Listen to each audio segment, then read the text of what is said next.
You're new into a role, definitely lean on your colleagues and just say, hey, this is the situation. You've dealt with this person before. How would they best handle telling the news? Welcome back to another episode of HPG Engage the Podcast.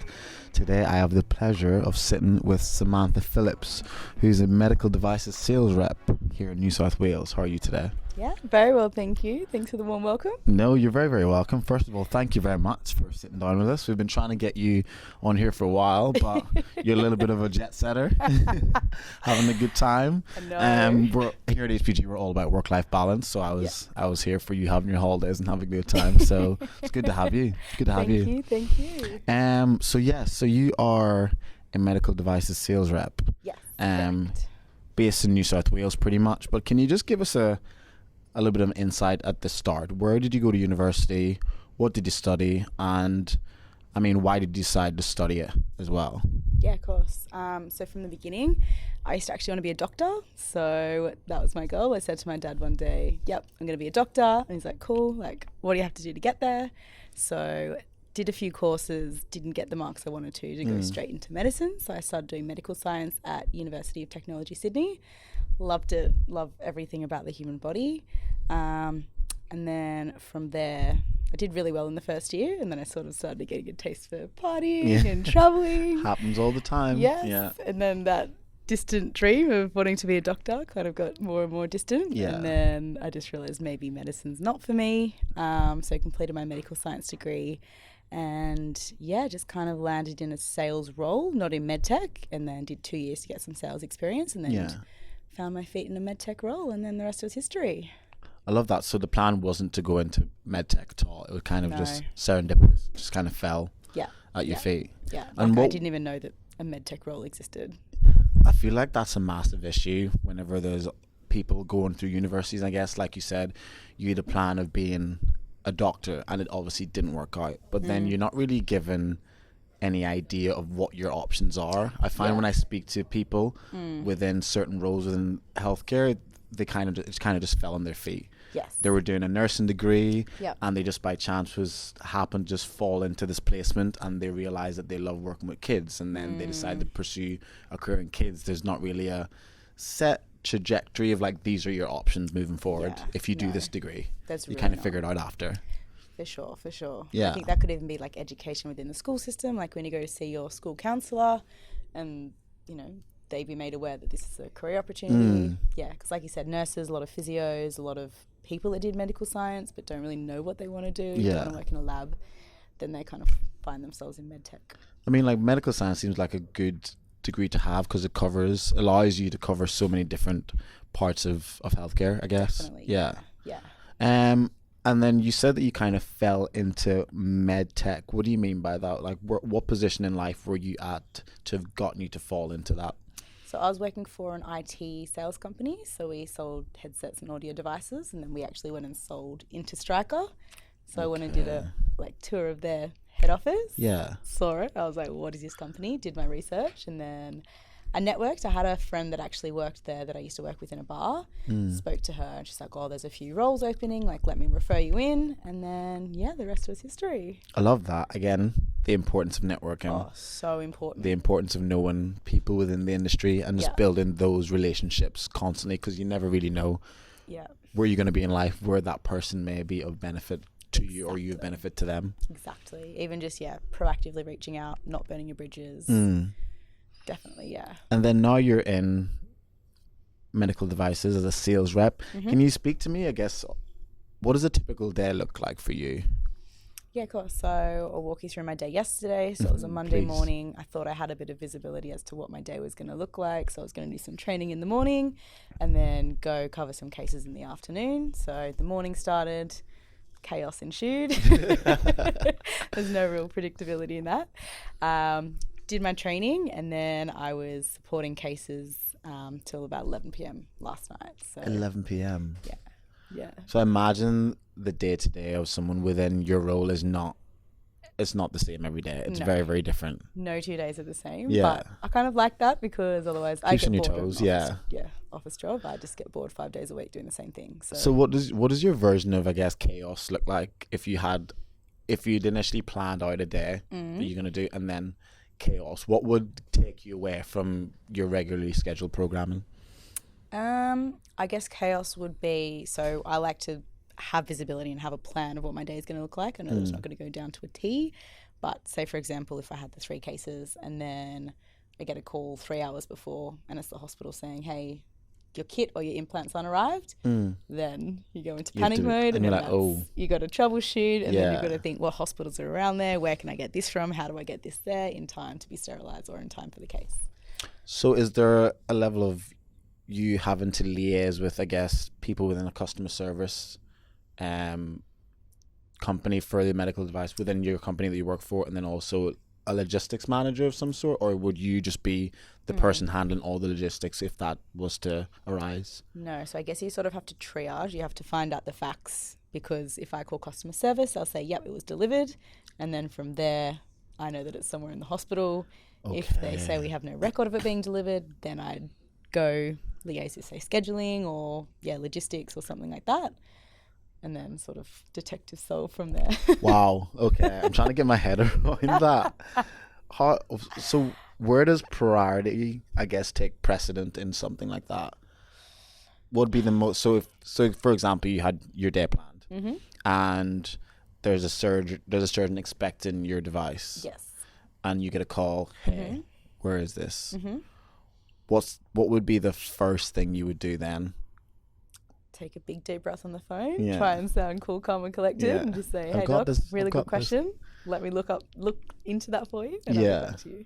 And then that's when you sort of start going through the process of like, okay, I need to speak to the hospital, speak to delivery, speak to customer service, and then, like you said, you get your facts, and then you go from there. Yeah. Normally it wouldn't be the doctor that calls you, like he wouldn't really be aware. Okay. Sometimes if he, say for example, they don't look at the x-rays, and then they look at the x-rays 3 hours before, and they're like, oh, we actually need X implant, which I didn't originally book with you, then that's a whole nother process to get that there for them. But I think as well, you just got to be realistic with the communication to say, look, you give me 3 hours. That was going to be my next 3 question. 3 hour sterilizing window. Like realistically, even if I bend over backwards, I'm probably not going to be able to get it ready for the first case. What are our options here? So just having an open line of communication and I guess being realistic. And I think that's such a key, because we talk about that. We have a sales and marketing division here at HPG, and we recruit people for your roles all over Australia. And I think that's probably one of the main attributes that we speak about, which is what we'll cover later on the podcast. But we speak about that communication between the sales rep, customer service, I guess the surgeon or whoever you'll be dealing with prior to the surgery is so key, and also managing the expectation that they have, because obviously if you're a surgeon or a doctor and your sole role is to make this patient better, you just want that device to be there. You don't really care how it gets there, as long as it's working, it's sterile, and it's in their operation room. That's all that matters. So I guess from you, it's like you want that for them as well, but also there's the level of, I need to let you know that this might not be possible today. You could potentially have to move the operation date kind of thing. Exactly, because then on the other side, if you're like, I can get it there, and then they put the patient to sleep, and you for some reason can't get it there, then that's going to be way worse than just being honest and upfront and just saying, hey, it's an unrealistic time frame, like I can't do it. And usually what's the response if you're kind of, if that's what you say? I think so long as you've tried, then they're generally okay with it. If, it was a hindsight on their behalf. But they're generally never predictable how they're gonna act. So. And that kind of leads me into, I guess, another question. I'm gonna think that a lot of part of your role is very challenging, but what are some key challenges that you as a medical sales rep actually face? Key challenges. I guess just dealing with such a diverse, I want to say, spectrum of personalities on a day-to-day basis. Yeah, I can only imagine. So, from the surgeons, which are a whole spectrum in themselves, and then you've got your NUMs, which they like to have power. Who? NUMs, nursing unit managers. Okay, I've never heard that term. Learn something new every day. NUMs, nursing unit managers. Yeah. Okay. So if you ever work within a hospital, so you have a cardiac NUM, you'd have an orthopedic NUM. They pretty much work under the surgeon just to make sure that everything's sorted, runs smoothly. Yeah. And then, so I guess because you're working with so many different people, you're probably method in which you communicate with each person is going to be very, very different. It is. Because obviously a surgeon is going to be very different to someone working in customer service, or customer service is going to be very different to a num in the hospital. Yeah. So how do you even figure out what the best way to communicate? Because one person might accept you saying it's not going to be ready, and another might be like, that's not going to work for us. We need to do that. What would be your go-to in that situation? Have you ever found yourself in that situation? Yeah, for sure. So I think if you're new into a role, definitely lean on your colleagues and just say, hey, this is the situation. You've dealt with this person before. How would they best handle me telling them the news?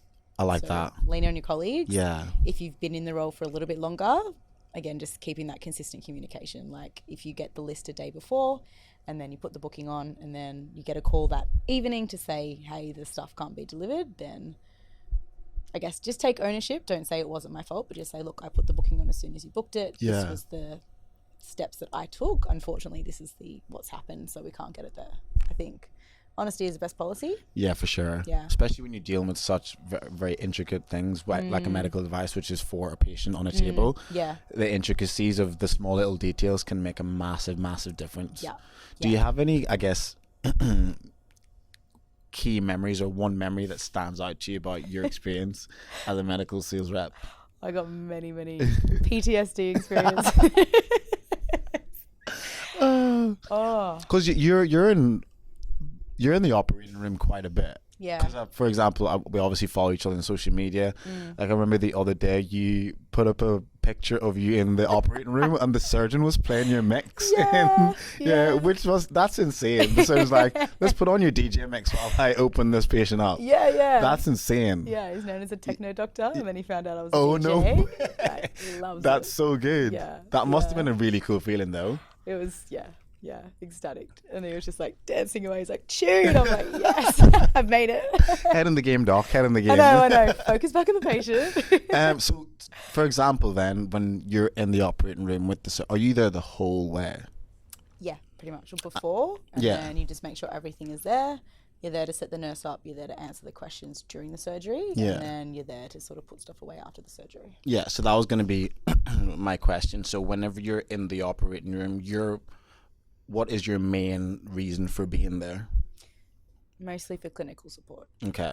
Because I guess you could probably be taking this medical device into a surgeon that's never used it before. Mm-hmm. Is that kind of the situation? So you're pretty much there saying, this is how it's used. If you need any answers, ask me and I'll help you through it. Yeah, so you're there for technical support for the surgeon, and then as well if a nurse isn't too familiar. So say you have about 8 trays of instruments, you've got probably over 200 different instruments. Then you have to assemble them. So you're there to sort of articulate to the nurse, A goes with B. Okay. We're going to use 1, 2, 3 in that sequential order. Just have those ready for the surgeon to grab. So you're there to just make it all run a bit smoother. Are you touching the devices at this point? They're putting it together. You're just literally talking them through it. Yeah. So it's a sterile field and you can't do it. So you have a laser pointer or you just have to articulate. That is crazy to think. I know. Yeah. Yeah, that's amazing. Yeah. So the first time you were ever in that situation, what was that like? What was kind of the thought process thinking, I'm about to go into an operating room to teach someone who's been studying to do this job for over 20 years and I'm telling them how to use the device. What's kind of the thought process there for you whenever the first time you went into that?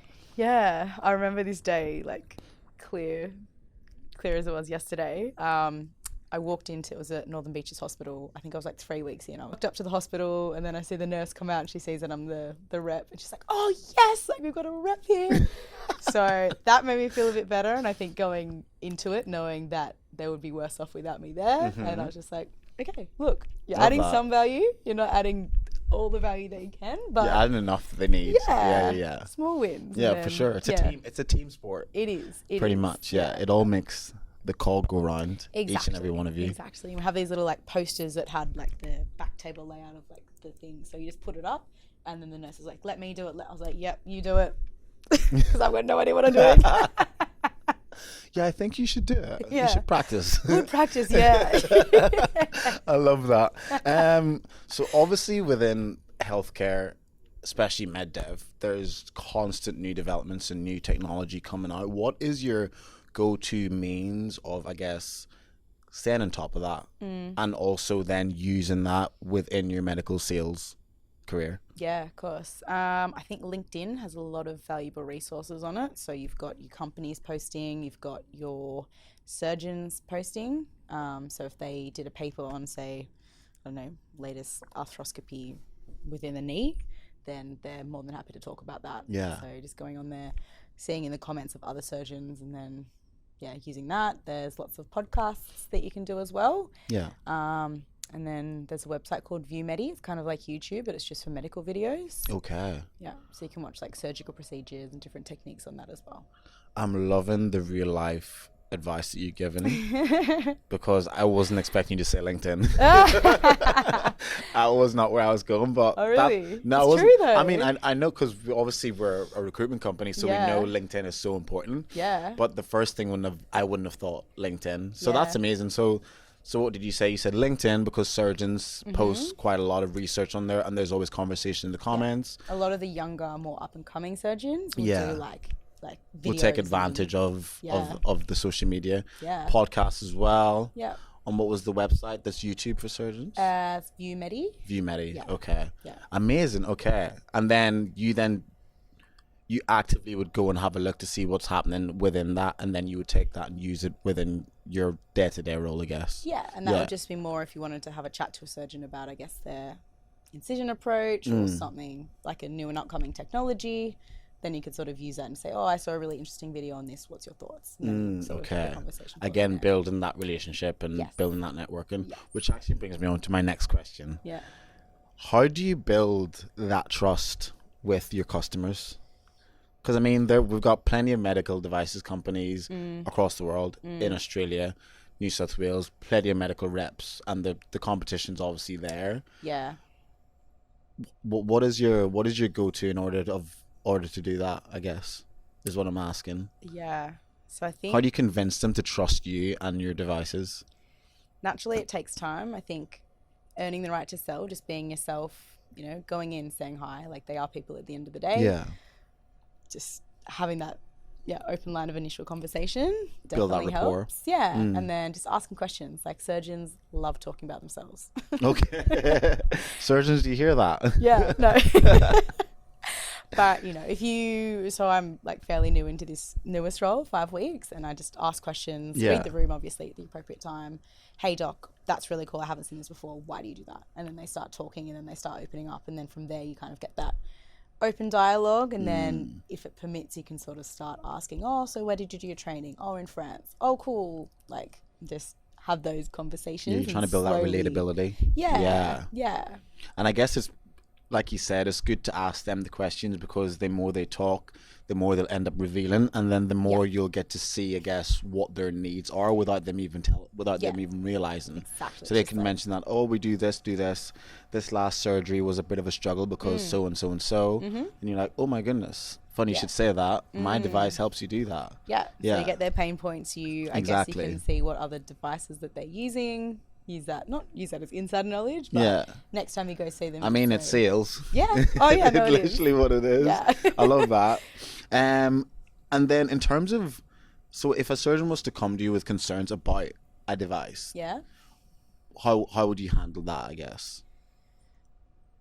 9 times out of 10, if they have a concern, I don't want to say it's user error, but I guess you just delve a little bit deeper around, like they'd come to you and say, oh, this is crap because it doesn't do this. Yeah. You're like, okay, cool. Like, what did you try to get it to do that? Oh, well, I didn't because it doesn't do it. And it's like, well, Okay. Because I guess from your standpoint, you're pretty much aware of every single capability of the device. Yeah. I guess. So if Yeah. a surgeon was to come to you and say, it didn't do this, you know that it can do that. Yeah. So then it's kind of, like you said, troubleshooting, having that conversation. Yeah, it is, but it's also, I guess, just like listen to their complaint first. Of get course. an understanding of why they're saying it doesn't do it, rather than if you just go, well, yes, it does this. Yeah, you're the Then- problem kind of thing. Yeah. Don't say that's that. not going to go well, exactly. That's not going to go well. No. And so I guess what I wanted to also touch on are some of the, I guess, the changes within the industry Yeah. since you first started. Yeah. obviously there's going to be a lot because we've just had 3 years of a pandemic, which obviously continues because you're in a hospital, so you know they're still pretty strict in those things. But is there anything in particular, I guess, that you can say definitively that is very, very different to your first day to today?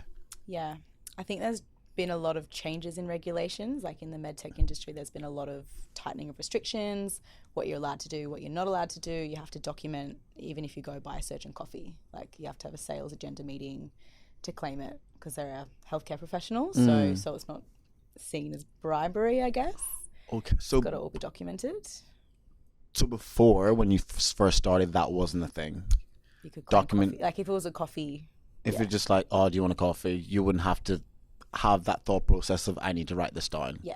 But now it's very much so actually. You have to have a sales agenda discussed with the surgeon to claim the coffee. That's insane. Yeah.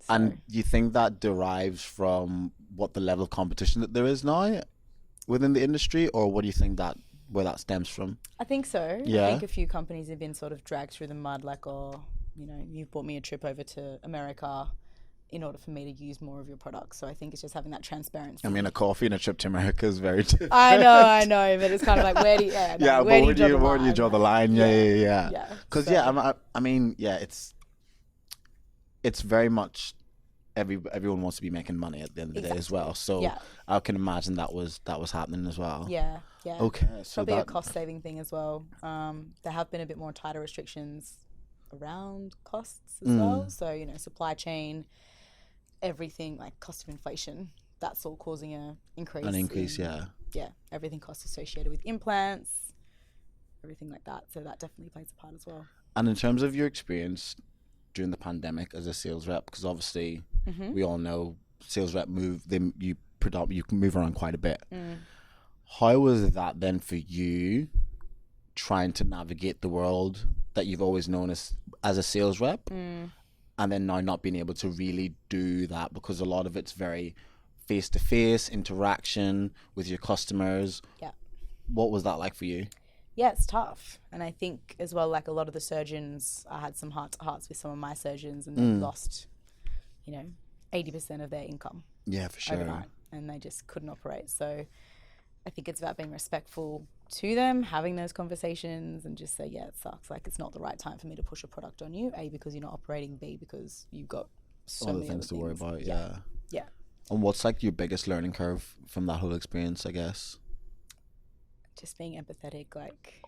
I'm not lying. The word empathy was in my head. Yeah.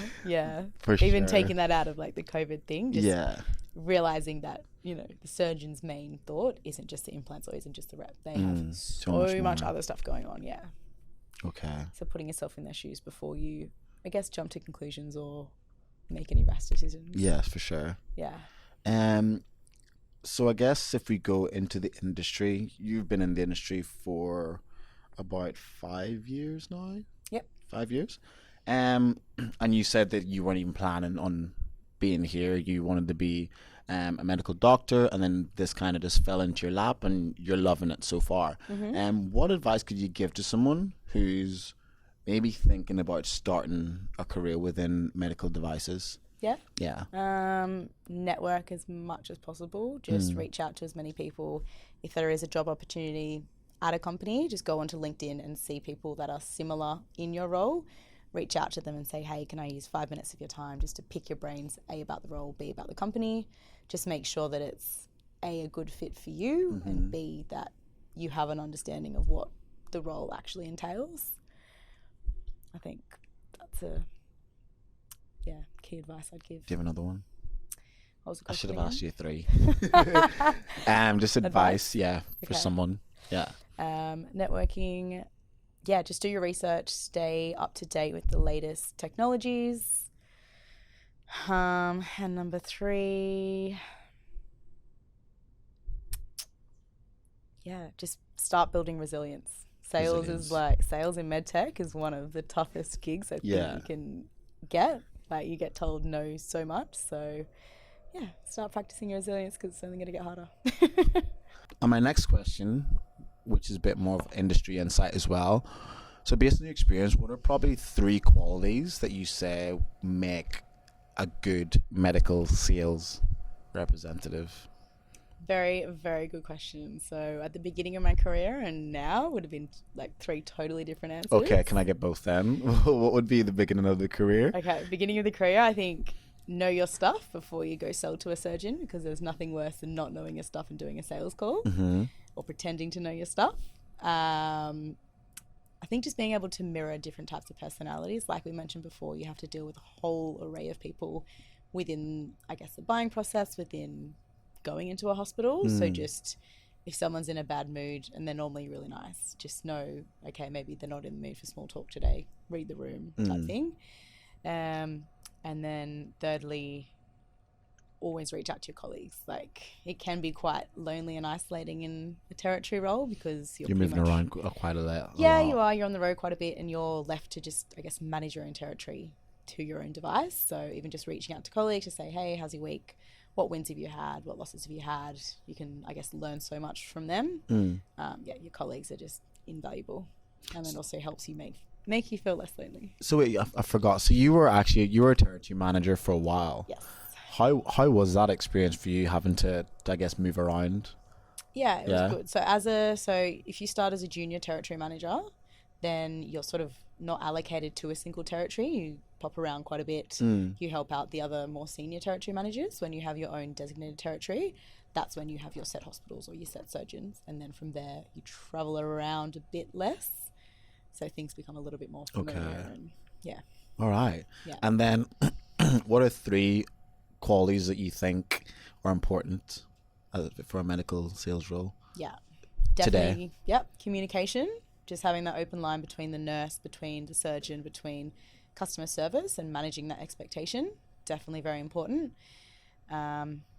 Communication, the ability to say, I don't know. That will get you so far. Yeah, we've had that one before. Yeah. It's a very good one. Yeah. The day you pretend to know the answer, the day your career is over. What's the word I'm looking for? Having mental blank. What's it called when you build up credibility? Yes. Yeah. Credibility goes out the window if you sure. pretend like you know something.